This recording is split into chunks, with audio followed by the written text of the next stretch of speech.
Pada umur berapa seseorang disebut pemuda Ya. dan juga orang yang telah tua? Lalu amalan apa yang sebaiknya kita rutinkan pada masing-masing usia itu, Ustaz? Kalau di dalam syariat kita, masa muda itu dimulai dengan ditandai dengan baliknya usia seseorang, ya. Masuknya seseorang itu pada usia akil balik. Ya, ada istilah usia akil balik. Usia akil balik itu ditandai dengan apa? Ditandai dengan beberapa tanda. Kalau laki-laki tentunya dengan, katakanlah dengan mimpi basah, ya. Kalau perempuan dengan haid, ya. Begitu pula di antara tanda-tandanya adalah tumbuhnya rambut atau bulu di sekitar kemaluan, baik laki-laki ataupun perempuan. Itu semua tanda-tanda yang disebutkan di dalam literatur, bahkan di dalam dalil-dalil yang ada. Nah, jadi sejak itu kita katakan orang itu menginjak masa muda. Sampai kapan? Para ulama kita mengatakan masa muda itu sampai sekitar 40 tahun.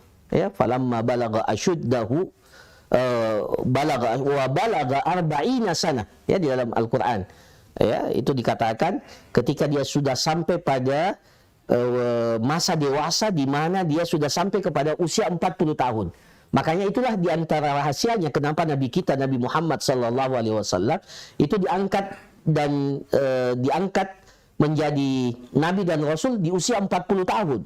Ya, di usia 40 tahun itu adalah masa puncak kedewasaan seseorang, masa kematangan seseorang setelah melewati masa muda. Maka banyak yang mengatakan membatasi masa muda itu di sejak mulai usia balik dan 40 tahun. Dan itulah masa terpanjang yang kita miliki. Ya, masa usia yang paling panjang yang kita miliki dalam kehidupan kita adalah masa itu. Ya, sejak kita balik sampai kita berusia 40 tahun. Nah, kalau ditanya amalan-amalan apa saja yang jadi prioritas, tentunya saya kira amalan-amalan wajib.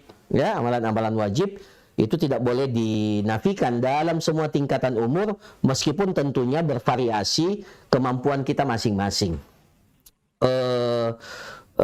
Secara spesifik kalau dikatakan amalan apa saja, wallahu ta'ala alam, kalau ya di masa muda, ya semua amalan ini insya Allah mampu kita lakukan. Cuma memang ada, ya, ini kalau di luar amalan yang wajib, ya, amalan yang wajib.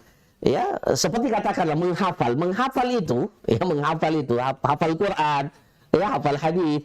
Itu memang sangat strategis kita lakukan di usia muda. Bahkan sebelum kita berusia balik pun sebenarnya sudah sangat dianjurkan untuk menghafal. Ya, ada ungkapan orang Arab mengatakan at-ta'allumu fi as-sighari kan-naqshi 'alal hajar wa at-ta'allumu fil kibari kan-naqshi 'alal ma'. Belajar di masa usia muda, di usia dini, itu kan-naqshi 'alal hajar, seperti kita memahat di atas batu, ya. Seperti kita memahat di atas batu, akan bertahan terus. Pahatan itu akan tinggal terus, ya.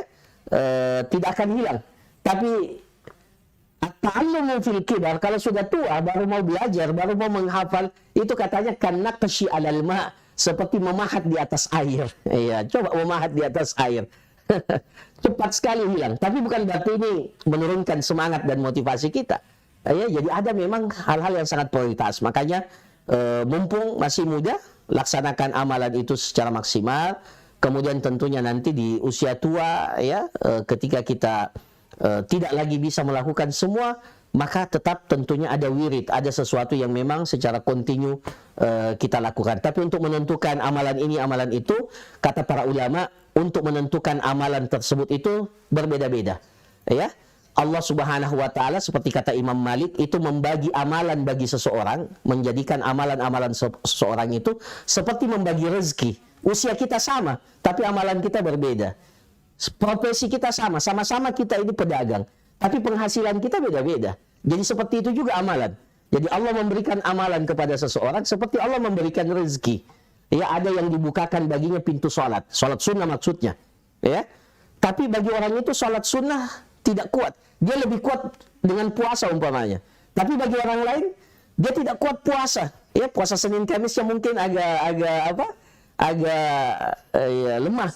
Tapi kalau disuruh untuk bersedekah, luar biasa.